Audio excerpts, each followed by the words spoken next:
Hi అండి. ఈరోజు నేను మీకు వినిపించబోయే కథ వీలునామా.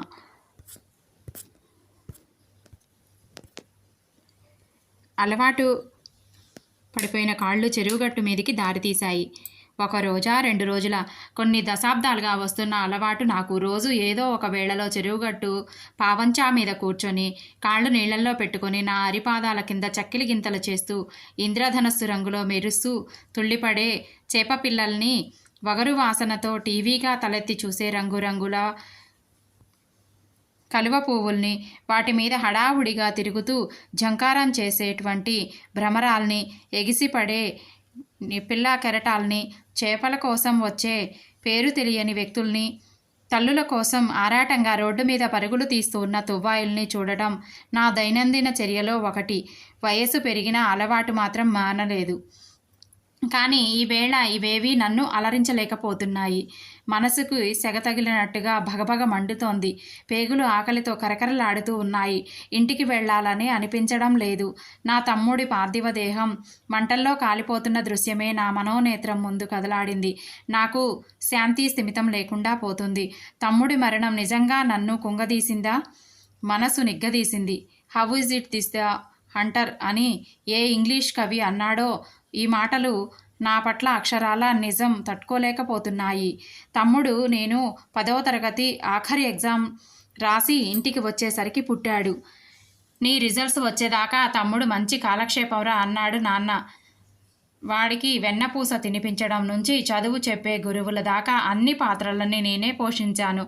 వాడికన్నా 4 ఏళ్లకే అమ్మ కన్ను మూసింది. ఆ లోటు ఏమాత్రం తెలియకుండా వాడిని పెంచుకొచ్చాను. నాకు పెళ్ళై 2 ఆడపిల్లలు కలిగేదాకా ఆ అనుబంధం అలాగే కొనసాగింది. నా భార్య మణి కూడా వాడిని కొడుకులాగే ఆదరించింది. నా పిల్లల్ని నా దగ్గర కంటే వాడి దగ్గరే చేరిక ఎక్కువ. పండగలకి పేరెంటాలకి వాళ్ళని బజారుకు తీసుకువెళ్ళి గాజులు పూసల దండలు కొనిపెడుతూ ఉండేవాడు.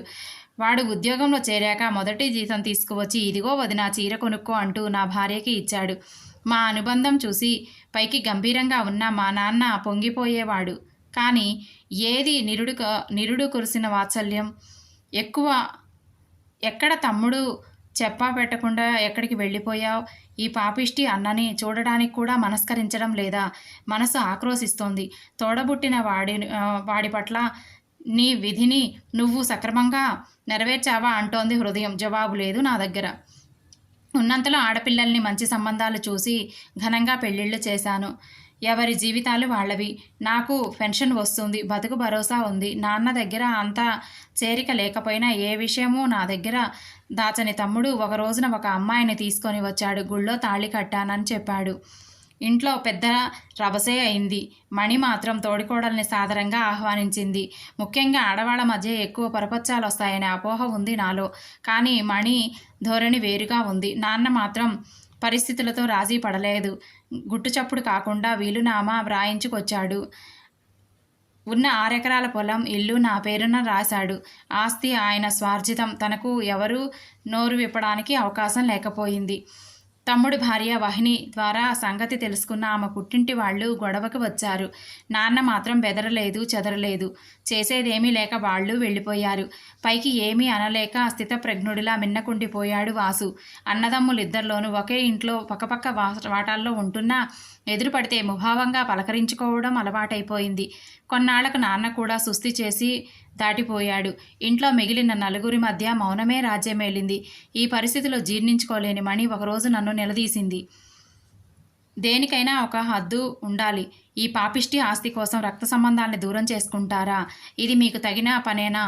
ఎందుకు పుట్టానా అని వాడు బాధపడే పరిస్థితిని మీరు తీసుకొస్తున్నారు. తండ్రి ఆస్తిని అనుభవించే హక్కు వాడికి లేదా అంటూ నా మీద విరుచుకుపడింది. నాకు ఒక్కసారిగా మనసు భగ్గుమంది.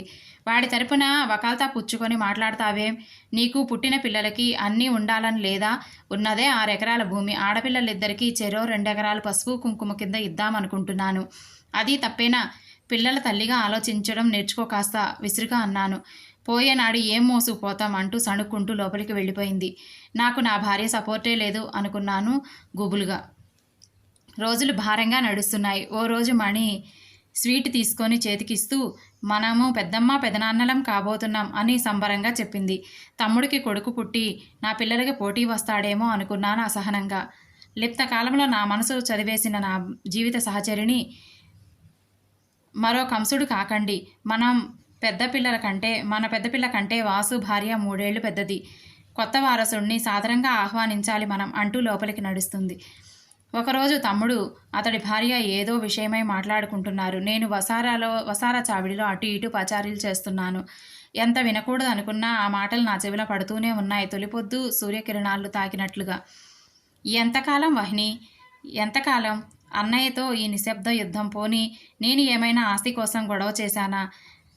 మీ వాళ్ళు ఓ మాట అడిగారు అంతే. అంత మాత్రానికే అన్నయ్య ఏళ్ల తరబడి నాతో మాట్లాడకుండా ఉండిపోతాడా? నాకు చిన్నప్పుడు వెన్న తినిపించిన ఆ మనసేనా శిలలా మారిపోయింది. ఆయన్నే ఉంచుకోమను, నాకేం అక్కర్లేదు. నా రెక్కల కష్టం మీద నేను బ్రతకగలను, నిన్ను పిల్లల్ని పోషించుకోగలను. అయినా మా విషయంలో మీ వాళ్ళు ఎందుకు కలగజేసుకున్నారు? అసలు నీ నుంచి కూడా ఇక్కడ ఎవరు ఏమీ ఆశించడం లేదు కదా అన్నాడు. నిజమే, మా వాళ్ళు పొరపాటు కూడా ఉంది.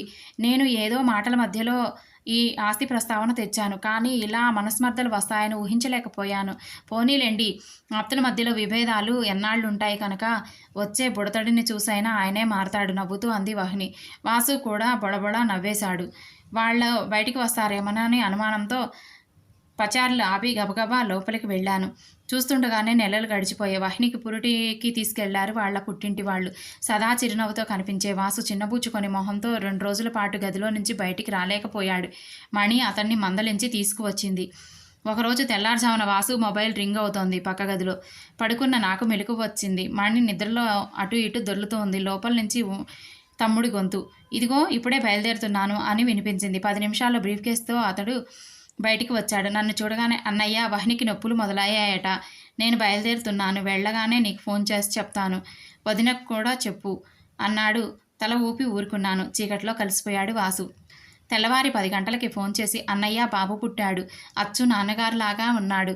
వీడిని చూస్తే నువ్వు అస్సలు వదిలిపెట్టవు. వదినకు చెప్పు ఈ సంగతి. పిల్లలిద్దరికీ నేనే చెప్తా అంటూ ఫోన్ పెట్టేశాడు.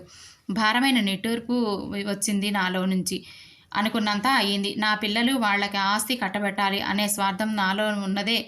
కొడుకు రాకతో తమ్ముడు మాత్రం ఇన్నాళ్ళు అంతగా లేని స్వార్థం మొలకెత్తదా? మొక్కగా మారి మహావృక్షం అయిపోదు. దీన్ని మొదట్లోనే తుంచేయాలి. ఇవాళో రేపో వెళ్ళి లాయర్ గారిని కలవాలి. ఆస్తి నా కూతుళ్లకు సమంగా పంచి మాకు కొద్దిగా ఉంచుకుంటే మా చరమ జీవితం నిశ్చింతగా గడిచిపోతుంది. నా ఆలోచనలో నేను ఉండగా, ఏమిటి దీర్ఘంగా ఆలోచిస్తున్నారు? చంటాడు వస్తాడు, వాడికి ఏమీ ఆటలు ఆడించాలనే కాఫీ గ్లాస్ అందిస్తూ నవ్వుతూ అంది మణి. నువ్వు పిచ్చి మాలో కానివి మణి. నా తర్వాత ఎలా బతుకుతావో కానీ అన్నాడు ఖాళీ గ్లాస్తో టీపాయ్ మీద పెడుతూ కోపంగా. ఇప్పుడు ఏమైందనండి? పొద్దుటి నుంచి అన్యమనస్కంగానే ఉన్నారు. ఆరోగ్యం బాగానే ఉందా? కలవరపడుతూ నుదుటిపైన చేయి ఉంచి అడిగింది పక్కకు జరిగాను చిరాగ్గా. నా అకారణ కోపానికి కారణం తెలియక తికమక పడింది. కాసేపు స్థిమిత పడ్డాక కారణం తెలుసుకొని తేలిగ్గా నవ్వేసింది. విస్తుపోయి చూశాను ఆమె వైపు. మీకేమైనా పిచ్చా? చంటి వెధవా ఇప్పుడు పుట్టాడు. వాడు పెరిగి పెళ్ళై ఆస్తిలో భాగం ఎక్కడ తన్నుకుపోతాడన్న వీలునామా దాకా వెళ్ళిపోయారు. అతిగా ఆలోచిస్తున్నారేమో చూసుకోండి. విల్లు రాసేందుకు ఇంకా సమయం ఉంది. నేను గుర్తు చేస్తాలేండి. అంతవరకు నిశ్చింతగా ఉండండి అంటూ విసుక్కుంటూ వంటింట్లోకి వెళ్ళిపోయింది. సాలోచనలో పడ్డాను. చంటాడు రావడము, ఇల్లంతా సందడి. కాలం 2 ఏళ్లు గిర్రం తిరిగిపోయింది. మధ్య మధ్యలో వీలునామా గురించి మనసు నన్ను హెచ్చరిస్తున్నా బుజ్జగించి దాటవేస్తూ వచ్చాను. ఆ వేళ లాయరు రఘుపతి బజార్లో కనిపించాడు. కుశల ప్రశ్నలు అయ్యాక, రేపు మీ దగ్గరికి రావాలనుకుంటున్నాను సార్ అన్నాను. రండి అని టైం చెప్పారాయన. సెలవు తీసుకున్నాను. ఇక నా పని నేను చేసుకుపోవాలి. కానీ దీని మాటకి విలువ ఇవ్వడం అనేది గట్టిగా మనసులోనే అనుకొని తేలికపడ్డాను. తెల్లవారొస్తూనే వాసు వచ్చాడు. అన్నయ్య, పిల్లాడికి 2 నుండి 3వ ఏడు వచ్చింది కదా, ఈవేళ సింహాలమ్మ గుడికి తీసుకువెళ్ళి పుట్టు వెంట్రుకలు తీయించుకొని వస్తాం. సరేనన్నట్టు తలూపి వాళ్ళు వెళ్ళిపోయారు. స్థిమితంగా పనులు కానిచ్చుకొని వంటింట్లోకి కేక పెట్టాను. అలా పొలం వైపు వెళ్ళి వస్తాను, తలుపు వేసుకోమని. బండి లాయర్ గారింటి దారి తీసేలోపే మా దూరపు చుట్టం సాయి పరిగెత్తుకుంటూ ఎదురొచ్చాడు. నన్ను చూస్తూనే బోరుమని ఏడ్చాడు. బావా, ఘోరం జరిగిపోయింది. ఇంత పొద్దున్నే వాసు ఎక్కడికి బయలుదేరాడు? వెహికల్ లారీకి గుద్దుకుంది. యాక్సిడెంట్ అయింది. ఆ అమ్మాయికి బాగా దెబ్బలు తగిలాయి. చంటాడు దూరంగా పొదల్లో పడబట్టి బతికిపోయాడు. కానీ వీడు మన వాసు ఈ చెరుకు లారీ కింద పడి ఇక చెప్పలేక జేబురు మాలను ముఖాల్లో అద్దు పెట్టుకుంటూ వెక్కి వెక్కి ఏడవసాగాడు. స్థానువైపోయాను. మెదడు మొద్దుబారిపోయింది. శూన్యంలోకి చూస్తూ ఉండిపోయాను. ఏం జరిగింది? ఏం వింటున్నాను? ఇంతలో ఫోన్ మోగటంతో రింగ్ అవడంతో తెలుస్తోంది. మణి బోరును ఏడుస్తూ బయటికి వచ్చింది. ఇంటి ముందు ఒక్కొక్కరు పోగవుతున్నారు. జరగాల్సిన తతంగం యాంత్రికంగా జరిగిపోయింది. అప్పుడు మొదలైన ఈ శూన్యపు చూపులు 10 రోజులు గడిచిపోయాయి. మార్పు రావడం లేదు. నా తమ్ముడు రూపం పొత్తిళ్లలో గుప్పిళ్ళు మూసుకున్నది. లగా ఎత్తు దహనం అయ్యేదాకా ఒక్కొక్కటిగా కళ్ళ ముందు కదిలాయి. ఒక్కోసారి బోరుమన్నాను. పేగులు కదిలిపోతున్నాయి. భగవాన్, మనుషులకి మరణిస్తే గాని మిగతా వాళ్ళ విలువ తెలియదా? నిన్న మొన్నటి వరకు ఎంత స్వార్థంతో ఉన్నానో. విసిరేస్తేనే గాని నాకు నా చేతిలోని రత్నం విలువ తెలియలేదు. నాకు అష్టైశ్వర్యాలు అక్కర్లేదు తండ్రి. నా తమ్ముడు నాకు కావాలి. మరోసారి బోరుమన్నాను. ఎందుకు ఏడుస్తున్నావు పెదనాన్న? అమ్మ కొట్టిందా? బుజ్జి చేతులతో తుడిచాడు చంటాడు. ఆర్తిగా వాణ్ణి గుండెలకి హత్తుకుని లోపలికి నడిచాను. మరదలు పుట్టింటికి పోవడానికి అన్నీ సర్దుకుంటుంది. ఏంటమ్మా అన్నీ సర్దుకుంటున్నావు అని అడిగాను కంగారుగా.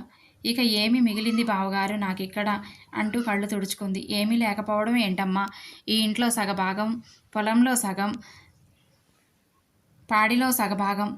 వీటిలో నీ బిడ్డవి నీవి కావా? నిన్నటిదాకా నాకు 2 పిల్లలు, ఇప్పటి నుంచి 3.